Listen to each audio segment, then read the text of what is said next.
दोस्तों, आज जिस मूवी की बात हम करने जा रहे हैं उसका नाम है किंग ऑफ कोथा। ये दुलकर सलमान की मूवी है और I am just fan of his work. कई मूवीज़ ऐसे हैं जिनकी उसकी स्टोरी कुछ नहीं है, बट बस उसकी प्रेजेंस ही बहुत ज़्यादा इफ़ेक्टिव लगती है। वो एक्चुअल में ममूटी के बेटे हैं जो कि पहले से ही काफ़ी एक रिकॉग्नाइज्ड एक्टर रहे हैं। तो चलिए फिर चलते हैं कहानी की तरफ। 1996 सीआई शाहुल हसन को ट्रांसफ़र किया जाता है एक ऐसे फिक्शनल और क्राइम से भरे हुए टाउन में जिसका नाम है कोथा। ये टाउन केरला तमिलनाडु के बॉर्डर पर सिचुएटेड है। शाहुल जब वहाँ पहुँचता है तो उसे जल्दी ही पता लग जाता है कि इस टाउन में हर जगह ड्रग्स का असर है, खासकर यंग टीनेजर्स पर। हर कोने में नशा है और लोग भी डर के मारे कुछ नहीं बोलते। जब शाहुल नारकोटिक्स के सोर्सेज के बारे में इन्वेस्टिगेट करता है तो उसका सामना होता है कोथा के सबसे बड़े और डेंजरस ड्रग लॉर्ड से, कानन भाई। कानन न सिर्फ टाउन का डायरेक्टर है बल्कि उसकी अपनी एक प्राइवेट आर्मी भी है जिसका नाम है के टीम। शाहुल अपने जूनियर एसआई टोनी टाइटस के साथ कानन से मिलने उसके कैसीनो जाता है। वहाँ शाहुल कानन को अरेस्ट करने की कोशिश करता है, लेकिन उल्टा ही कानन और उसकी गैंग के हाथों इंसल्ट होकर मार खाता है। ये बेइज्जती शाहुल को अंदर तक जला देती है और वो ठान लेता है कि कानन को गिराकर ही दम लेगा। ये वक्त कानन ने एक नाम लिया, राजू। शाहुल को क्यूरियोसिटी होती है कि राजू कौन है और वो टोनी के साथ इसके बारे में पूछता है। तब टोनी उसे बताता है कि राजू कौन था। 1986 राजू एक बड़ा ही न्यूटोरियस गैंगस्टर था, गुस्से से भरा हुआ, इगोइस्टिक, लेकिन लोगों के दिल का राजा।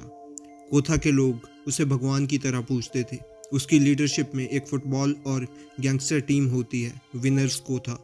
उसकी टीम में कानन और टोनी भी होते हैं। साथ ही राजू का एक दुश्मन भी होता है, रंजीत भाई, जो पड़ोसी टाउन गांधी ग्राम का हेड होता है। लेकिन रंजीत से राजू कभी उलझता नहीं, क्योंकि उसे राजू का बाप कोथा रवि का रिस्पेक्ट होता है, जो अपने ज़माने में बहुत बड़ा गैंगस्टर था। इसी दौरान राजू की मुलाकात होती है तारा से और वो उसे प्यार कर बैठता है।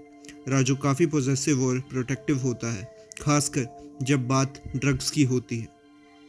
जब कानन राजू को प्रपोज करता है कि वो ड्रग्स का बिजनेस शुरू करें, राजू तुरंत मना कर देता है, क्योंकि तारा के भाई ने ड्रग्स ओवरडोज से सुसाइड किया था। राजू की माँ मलाथी उसे हमेशा नफरत करती है और गैंगस्टर लाइफ के लिए उससे गुस्सा रहती है। उसका घर कनेक्शन काफ़ी कमज़ोर होता है।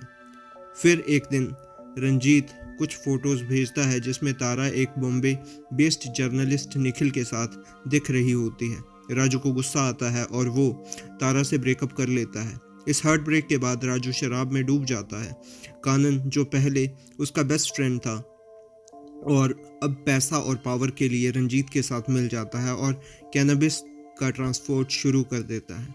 राजू जब इस बात का पता चलता है तो वो कानन से लड़ता है और उसकी एक आंख जख्मी कर देता है।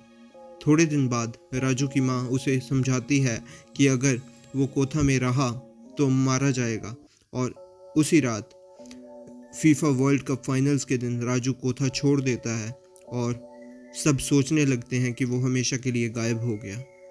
1996 में वापस प्रेजेंट में शाहुल राजू के बारे में यूपी पुलिस से इंक्वायरी करवाता है। फैक्स आता है, पता चलता है कि राजू लखनऊ में एक रिटायर्ड एसेसिन के रूप में जाना जाता था जिसका नाम था राजू मद्रासी। शाहुल एक टेलीग्राम भेजता है राजू को, एक झूठी कहानी बताता है कि उसकी बहन रितु खतरे में है। रितु उसी वक्त कानन के ड्रग एडिक्ट साले जीनू के साथ रिलेशनशिप में होती है। टोनी जीनू को एक रेस्टोरेंट से ड्रग्स के साथ पकड़ लेता है और रितु उसे रिश्ते तोड़ देती है। बाद में जीनू रितु को पेट्रोल डालकर जलाने की कोशिश करता है, लेकिन वो बच जाती है। इस घटना के तुरंत बाद राजू वापस कोथा लौट जाता है। पूरा का पूरा बदल चुका होता है, एक कोल्ड ब्लडेड किलर बन चुका होता है। राजू जीना को मार डालता है जीनू को मार डालता है। जीनू की बहन मंजू, जो अब कानन की वाइफ है, राजू से बदला लेने की कोशिश करती है। साथ ही ये भी सामने आता है कि कानन ने ही मंजू के पहले हस्बैंड रंजीत को मार दिया था ताकि मंजू से शादी कर सके। राजू और कानन की एक बार में मुलाकात होती है, जहां कानन महसूस करता है कि राजू अब पहले से ज़्यादा खतरनाक हो गया है। मंजू राजू को मारने के लिए कुछ लोग भेजती है, लेकिन राजू उन्हें भी पीट कर भगा देता है।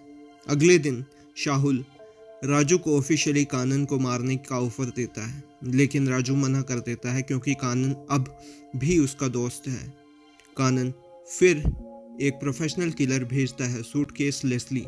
राजू उसे मार देता है और उसकी बॉडी कानन को भेजता है। राजू कानन के मैन एरिलन को पब्लिक में मार डालता है, जिसे कानन चुप कर के रह जाता है। फिर राजू तारा के घर जाता है और उसे ऋतु के बर्थडे पार्टी में बुलाने जाता है। वहीं पे कानन आकर तारा को चाकू मार देता है। तारा हॉस्पिटल में एडमिट होती है। राजू तभी एक कॉल पर कानन के हाइडआउट में जाता है, जहां उसके बाप रवि कोथा को कानन के आदमी ने मार दिया होता है। कानन की मां कल्ली कुट्टी राजू से वादा करती है कि वो अपने बेटे को राजू के सामने लाएगी ताकि राजू उसे खत्म कर सके। कानन राजू को पकड़ता है और चाकू मार देता है। मंजू भी वहां होती है, लेकिन राजू उसे उसका पास्ट याद दिलाता है, कैसे वो एक बार डांसर थी, कैसे जीनू उसका इलेजिटिमेट बेटा था और कैसे उसका स्टेप फादर ने उसका रेप किया था। मंजू बेइज्जती महसूस करके वहां से चली जाती है। पुलिस के आने से राजू बच जाता है, लेकिन लोग मान लेते हैं कि राजू मर गया, लेकिन राजू जिंदा होता है। वो शाहुल को एक लेटर भेजता है, मैं तुम्हारा ऑफर एक्सेप्ट करता हूँ। उसके बाद वो सिस्टमेटिकली कानन के सारे के टीम के मेंबर्स को मारना शुरू कर देता है। नज़र बंदूक, कुट्टा, मेमू और कुकड़ू। सिर्फ कानन का सेक्रेटरी पीलन बचाया जाता है। राजू उसे एक डील देता है, पूरा कोथा तेरा होगा अगर कानन तू मुझे दे दे। पीलन मान जाता है। राजू कानन के कैसीनो में जाता है अकेला। कानन उसके अगेंस्ट मल्टीपल कॉन्ट्रैक्ट किलर्स को भेजता है, सबको राजू खत्म कर देता है। लास्ट में कानन को भी गिरा लेता है, लेकिन नहीं मारता। बोलता है तो अब भी मेरा सबसे अच्छा दोस्त है, मैं तुझे नहीं मार सकता। तभी राजू लौटता है, सोनू रंजीत का बेटा, और सोनू को कहता है अपने बाप का बदला ले ले। सोनू कानन को मार देता है। राजू पीलन को भी मार देता है, यह कहकर कि कोथा को अब किसी डिक्टेटर की ज़रूरत नहीं है। एपिलॉग में यह बताया जाता है कि 2 साल बाद राजू, तारा, ऋतु शिमला में शांति से रह रहे होते हैं। तभी एक कॉल आता है देव गुजर का, एक पुराना दुश्मन जिसे मंजू ने राजू को मारने के लिए भेजा है। तो दोस्तों, ये मूवी थी, बहुत ही ज़बरदस्त अल्टीमेट मूवी है, देख सकते हो। ये था मेरा रिव्यू। मैं मिलता हूँ आपको किसी और वीडियो में किसी और मूवी के रिव्यू के साथ। तब तक के लिए बाय।